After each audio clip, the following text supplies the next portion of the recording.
ಇದೆಲ್ಲ 1ನೇ ತರಗತಿಗೆ ಬಂದಿರತಕ್ಕಂಥ ಕಲಿಕಾ ಸಾಮಗ್ರಿಗಳು. ಅದನ್ನು ಬಳಸೋದಕ್ಕೆ ನಮಗೆ ಟೀಚರ್ಸ್ ಹ್ಯಾಂಡ್ ಬುಕ್ಕನ್ನು ಕೊಟ್ಟಿದ್ದಾರೆ. ಕಲಿಕಾ ಬೋಧನಾ ಸಾಮಗ್ರಿಗಳ ಶಿಕ್ಷಕರ ಕೈಪಿಡಿ, LTM's ಟೀಚರ್ಸ್ ಹ್ಯಾಂಡ್ ಬುಕ್. ಇದರಲ್ಲಿ ಯಾವ ಯಾವ ಕಾರ್ಡ್ಸ್ ಮತ್ತು 1ನೇ ತರಗತಿಗೆ ಬಂದಿದೆ ಅಂತ ಇದೆ. ಪೋಸ್ಟರ್ ಅಕ್ಷರ ಕಲಿಕೆ, ಸರಣಿ ಚಿತ್ರಗಳು, ಮಿಂಚುಪಟ್ಟಿಗಳು, ಇದೆಲ್ಲ ಸಾಲಿಡ್ LTM's. ಇದಿನ್ನೂ ಬರಬೇಕು, ಸೊ ಬರುತ್ತೆ. ಒಂದನೇದಾಗಿ ಇದು ಪೋಸ್ಟರ್ಸು, ಮತ್ತು ಇದು ಅಕ್ಷರ ಕಲಿಕೆ ಪೋಸ್ಟರು, ಇದು ಸೀಕ್ವೆನ್ಸ್ ಕಾರ್ಡ್ಗಳು, ಇದು ಮಿಂಚುಪಟ್ಟಿಗಳು.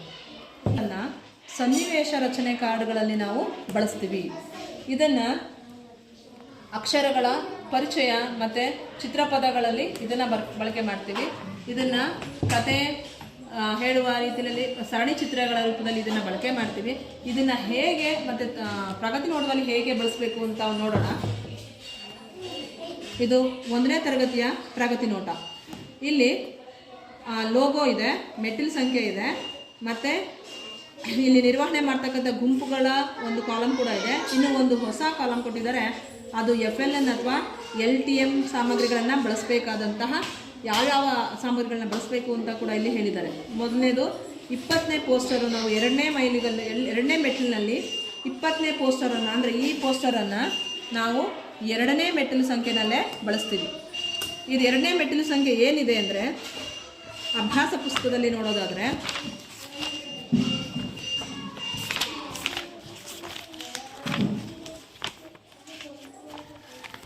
ಇಲ್ಲಿ 1.1 ಮೆಟ್ಟಿಲು ಸಂಖ್ಯೆ.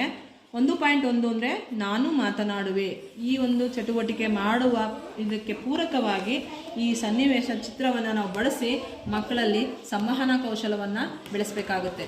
ಈ ಪೋಸ್ಟರ್ಗಳನ್ನು ಬಳಕೆ ಹೇಗೆ ಮಾಡಬೇಕು ಅನ್ನೋದನ್ನು ನಮ್ಮ LTM's ಹ್ಯಾಂಡ್ ಬುಕ್ಕಲ್ಲಿ ಕೊಟ್ಟಿದ್ದಾರೆ. ಇದನ್ನು ಮುಕ್ತ ಮಾತುಕತೆಗ ಸಂಭಾಷಣೆ ನಡೆಸುವುದಕ್ಕಾಗಿ, ಸರದಿಯನ್ನು ಅನುಸರಿಸಿ ನಿರರ್ಗಳವಾಗಿ ಮಾತನಾಡುವುದಕ್ಕಾಗಿ, ಮತ್ತು ಘಟನೆ, ಚಿತ್ರ, ಅನುಭವ, ಸಹಸಂಬಂಧವನ್ನು ಊಹಿಸಿಕೊಂಡು ಹೇಳುವುದಕ್ಕಾಗಿ, ಅಕ್ಷರಗಳ ಧ್ವನಿ ಸಂಕೇತ ಸಂಯೋಜನೆಗೆ, ಪದ, ವಾಕ್ಯ, ಕತೆ ಇವುಗಳ ರಚನೆ ಸಾಮರ್ಥ್ಯ ಬೆಳೆಸೋದಕ್ಕಾಗಿ ಈ ಪೋಸ್ಟರ್ಗಳನ್ನು ನಾವು ಬಳಸ್ಕೊಳ್ತಾ ಇದ್ದೀವಿ. ಇದನ್ನು ಮೊದಲು ವಸ್ತುಗಳೇನಿದೆ, ಪ್ರಾಣಿಗಳೇನಿದೆ ಇದನ್ನು ಹೆಸರಿಸಬಹುದು. ಮತ್ತು ದೈನಂದಿನ ಕಾರ್ಯಚಟುವಟಿಕೆ, ಕತೆ, ಸನ್ನಿವೇಶಗಳಿಗೆ ಸ್ವ ಅನುಭವಗಳನ್ನು ಸಂಬಂಧೀಕರಿಸಿ ಮತ್ತು ಮೌಖಿಕವಾಗಿ, ಲಿಖಿತವಾಗಿ ವ್ಯಕ್ತಪಡಿಸುವುದಕ್ಕೆ ಈ ಚಾರ್ಟ್ಗಳನ್ನು ಅಥವಾ ಈ ಸನ್ನಿವೇಶದ ಪೋಸ್ಟರ್ಗಳನ್ನು ಬಳಸಬಹುದು. ತರ್ಕಬದ್ಧ ಆಲೋಚನೆ, ಸೃಜನಾತ್ಮಕ ಚಿಂತನೆಗಳಿಗೆ ಅವಕಾಶ ಕಲ್ಪಿಸುವುದಕ್ಕಾಗಿ ಅವರ ಊಹಾತ್ಮಕ ಕಥೆಯನ್ನು ರಚಿಸೋದಕ್ಕೆ ಈ ಪೋಸ್ಟರನ್ನು ಬಳಸ್ಬೋದು. ನೆಕ್ಸ್ಟು ಅಕ್ಷರದಲ್ಲಿ ಈ ಪದಗಳನ್ನು ಮೊದಲು ಏನು ಮಾಡ್ತಿದ್ರು, ಚಿತ್ರ ಪದ ಕೊಡ್ತಾಯಿದ್ರು. ರಗಸದ ಅಕ್ಷರದಲ್ಲೇ ಬರ್ತಕ್ಕಂಥ ಪದಗಳನ್ನು ಮಾತ್ರ ಕೊಡ್ತಾಯಿದ್ರು. ಆದರೆ ಇಲ್ಲಿ ಗುಣಿತಾಕ್ಷರಗಳನ್ನು ಸೇರಿದಂಗೆ ಪದಗಳನ್ನು ಕೊಟ್ಟಿದ್ದಾರೆ. ಯಾಕೆಂದರೆ ಇದು ಹೋಲ್ ವರ್ಡ್ ಅಪ್ರೋಚ್ ಮತ್ತು ಹೋಲ್ ಲ್ಯಾಂಗ್ವೇಜ್ ಅಪ್ರೋಚ್ ಇರೋದ್ರಿಂದ ಹೀಗೆ ಪದಗಳ ಸಂಪೂರ್ಣ ಪದಗಳನ್ನೇ ಕಲಿಯೋ ರೀತಿಯಲ್ಲಿ ಇಲ್ಲಿ ಅವಕಾಶವನ್ನು ಮಾಡಿದ್ದಾರೆ. ಇಲ್ಲಿ ಬಿಡಿ ಬಿಡಿಯಾಗಿ ಮೊದಲು ನಾವು ಅಕ್ಷರಗಳನ್ನು ಓದ್ತಾ ಇದ್ವಿ. ಈಗ ಪೂರ್ಣವಾಗಿ ಪದವನ್ನು ಓದಲು ಬರೆಯಲು ಅವಕಾಶ ಕಲ್ಪಿಸಿದೆ. ನೆಕ್ಸ್ಟು ಸರಣಿ ಚಿತ್ರಗಳು. ಈ ಸರಣಿ ಚಿತ್ರಗಳನ್ನು ನಾವು ಇಲ್ಲಿ ಒಂದೊಂದು ಕಥೆಗೆ ಸಂಬಂಧಪಟ್ಟಂತೆ ಒಂದೊಂದು ಬಣ್ಣದಲ್ಲಿ ಸರಣಿ ಚಿತ್ರಗಳನ್ನು ಕೊಟ್ಟಿದ್ದಾರೆ. ಈ ಸರಣಿ ಚಿತ್ರಗಳು S1.1, S1.2 ಅಂದರೆ ಸೀಕ್ವೆನ್ಸ್ ಪಿಕ್ಚರ್ಸ್ ಅಂತ. ಈ ಪಿಕ್ಚರ್ಸನ್ನು ಬಳಸಿ, ಸರಣಿಯನ್ನು ಬಳಸಿ ಅವರು ಒಂದು ಕಥೆಯನ್ನು ಇಲ್ಲಿ ಹೇಳಬಹುದು, ಸಂಭಾಷಣೆಯಲ್ಲಿ ತೊಡಗಿಸಬಹುದು. ಮತ್ತು 2 ಮತ್ತು 3ನೇ ತರಗತಿಯವರು ಈ ಸರಣಿ ಚಿತ್ರಗಳನ್ನು ಬಳಸಿಕೊಂಡು ಸ್ವಂತವಾಗಿ ಅವರು ಬರೆಯಲೂಬಹುದು. ನೆಕ್ಸ್ಟ್ ಮಿಂಚುಪಟ್ಟಿಗಳು. ಈ ಮಿಂಚುಪಟ್ಟಿಗಳಲ್ಲಿ ಇಲ್ಲಿ F ಅಂದರೆ ಫ್ಲ್ಯಾಶ್ ಕಾರ್ಡ್ಸ್. ಇಂಥ ಫ್ಲ್ಯಾಶ್ ಕಾರ್ಡ್ಸ್ ಸುಮಾರು 49 ಫ್ಲ್ಯಾಶ್ ಕಾರ್ಡ್ಸನ್ನು ಕೊಟ್ಟಿದ್ದಾರೆ. ಇಲ್ಲೂ ಕೂಡ ಚಿತ್ರಪದಗಳನ್ನು ಸಂಬಂಧೀಕರಿಸಿ ಓದೋದು, ಬರೆಯೋದು ಮತ್ತು ಸರಳ ವಾಕ್ಯಗಳನ್ನು ಬರೆಯೋದು, ಓದೋದಕ್ಕೆ ಇದನ್ನು ಬಳಸ್ಕೋಬಹುದು. ಜೊತೆಗೆ ಪಾಸಿಂಗ್ ದ ಬಾಲ್ ಥರ ಆ್ಯಕ್ಟಿವಿಟಿ ಕೂಡ ಇದರಲ್ಲಿ ಮಾಡಬಹುದಾಗಿದೆ. ಮೊದಲು ರಗಸದ ಸಂಬಂಧಪಟ್ಟಂತೆ ಅದೇ ಚಿತ್ರಗಳನ್ನು, ಅದೇ ಪದಗಳನ್ನು ಬಳಸಿ ಸರಳ ಪದಗಳನ್ನು ಮಾಡಿದರು. ಆದರೆ ಈಗ ಕೆಲವೊಂದು ಗುಣಿತಾಕ್ಷರಗಳನ್ನು ಬಳಸಿ ಮಾಡಿದ್ದಾರೆ. ಗುಣಿತಾಕ್ಷರಗಳು ಕೂಡ ಇಲ್ಲೇ ಬರುತ್ತೆ. ಹಾಗಾಗಿ ಈ ಫ್ಲ್ಯಾಶ್ ಕಾರ್ಡ್ಸ್ಗಳನ್ನು ಹೋಲ್ ವರ್ಡ್ ಅಪ್ರೋಚ್ ತಳಹದಿಯಲ್ಲಿ ನೋಡಿ ಮಕ್ಕಳ ಮೌಲ್ಯಮಾಪನ ಮತ್ತು ಚಟುವಟಿಕೆಗಳಲ್ಲಿ ಬಳಸ್ಕೊಂಡು, ಉದಾಹರಣೆಗೆ ಪಾಸಿಂಗ್ ದ ಬಾಲ್ ಆ್ಯಕ್ಟಿವಿಟಿ ಮೂಲಕ ಅವರಿಗೆ ಸಿಕ್ಕಿರ್ತಕ್ಕಂಥ ಕಾರ್ಡನ್ನು ತಗೊಂಡು ಚಿತ್ರವನ್ನು ನೋಡಿ ಅವರು ಅರ್ಥ ಮಾಡ್ಕೊಳ್ಬೇಕು ಈ ಒಂದು ಚಟುವಟಿಕೆಯಿಂದ. ಇನ್ನು ಉಳಿದ ಎಲ್ಲ ವಾಚಕಗಳು ಇವೆಲ್ಲ ಕೂಡ ಇನ್ನು ಮುಂದಿನ ಹಂತದಲ್ಲಿ ಬರುತ್ತೆ. ಈಗ ಪ್ರಗತಿ ನೋಟದಲ್ಲಿ ನೋಡೋದಾದರೆ ನೋಡಿ, ಇಲ್ಲಿರೋದು ಪೋಸ್ಟರ್ 20ನೇ ಪೋಸ್ಟರನ್ನು 1.1 ಈಗ ಪಿ ಪೋಸ್ಟರ್ 20, ಇದರಲ್ಲಿ 1.1ರಲ್ಲಿ 20ನೇ ಪೋಸ್ಟರನ್ನು ಬಳಸಬೇಕು. ಹಾಗೆ 1.9ರಲ್ಲಿ 1ನೇ ಪೋಸ್ಟರನ್ನು ನಾವು ಬಳಸಬೇಕಾಗುತ್ತೆ, ಪೋಸ್ಟರ್ 1 ಅಂತ.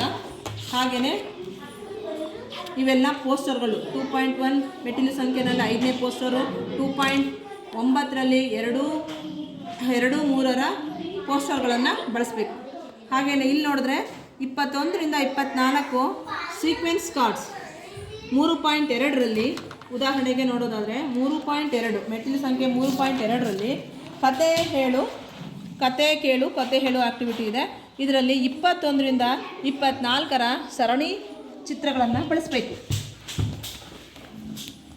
21ರಿಂದ 24 ಅಂದರೆ ಒಂದೇ ಕಲರ್ ಕಾರ್ಡ್ಗಳಿರೋದ್ರಿಂದ ಗೊತ್ತಾಗುತ್ತೆ.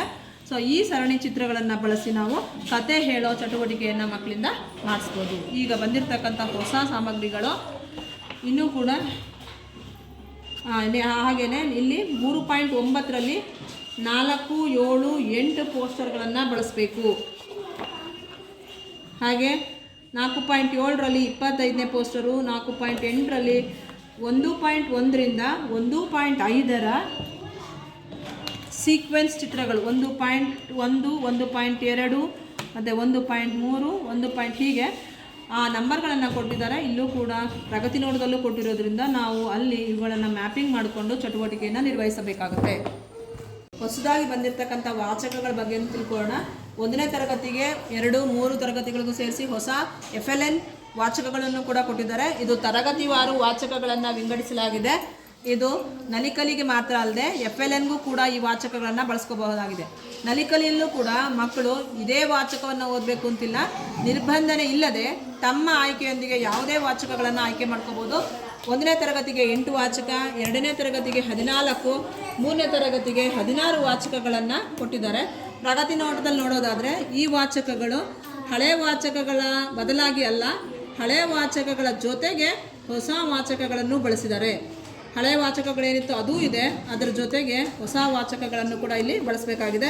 ಇದು 1ನೇ ತರಗತಿ ಮೈಲಿಗಲ್ಲು ಪ್ರಗತಿ ನೋಟ. 2ನೇ ತರಗತಿಯಲ್ಲಿ ಇಲ್ಲಿ ಹಳೆಯ ವಾಚಕದ ಜೊತೆಗೆ ಹೊಸ ವಾಚಕವನ್ನು ಬಳಸಲಾಗಿದೆ. ಹಾಗೆ 3ನೇ ತರಗತಿನಲ್ಲೂ ಅಷ್ಟೇ ಹಳೆಯ ವಾಚಕಗಳ ಜೊತೆಗೆ ಹೊಸ ವಾಚಕಗಳನ್ನು ಕೂಡ ಇಲ್ಲಿ ಬಳಸ್ತಾ ಇದ್ದೀವಿ. ಹಾಗೆ 1ನೇ ತರಗತಿನಲ್ಲಿ ಪದಶಬ್ದ ಆಟ ಅಂತಕ್ಕಂಥ ಹೊಸ ಕಾರ್ಡ್ಗಳನ್ನ ಕೊಟ್ಟಿದ್ದಾರೆ. ಇದು ಪ್ರಗತಿ ನೋಟದಲ್ಲಿ 4.8 ಈ ಮೈಲಿಗಲ್ಲಿನಲ್ಲಿ 1.1ರಿಂದ 1.6, 1.1ರಿಂದ 1. ಗೇಮ್ಸ್ G 1.1, 1.2, 1.3 ಮತ್ತು 1.4, 5, 6 ನಾವು ಹೇಗೆ ಆಶಾ ಆಟ ಆಡಿಸ್ತಾ ಇದ್ವಿ ಅದೇ ರೀತಿ ಇಲ್ಲಿ ಪದಶಬ್ದ ಆಟ, ಶಿಕ್ಷಕರ ಕಾರ್ಡ್ ಮತ್ತು ಮಕ್ಕಳ ಕಾರ್ಡ್ ಇದೆ. ಇದನ್ನು ಬಳಸಬೇಕಾಗಿರೋದು 4.8 ಮೆಟ್ಟಿಲು ಸಂಖ್ಯೆಯಲ್ಲಿ ಈ ಕಾರ್ಡ್ಗಳನ್ನು ಬಳಸಬೇಕಾಗಿರುತ್ತೆ.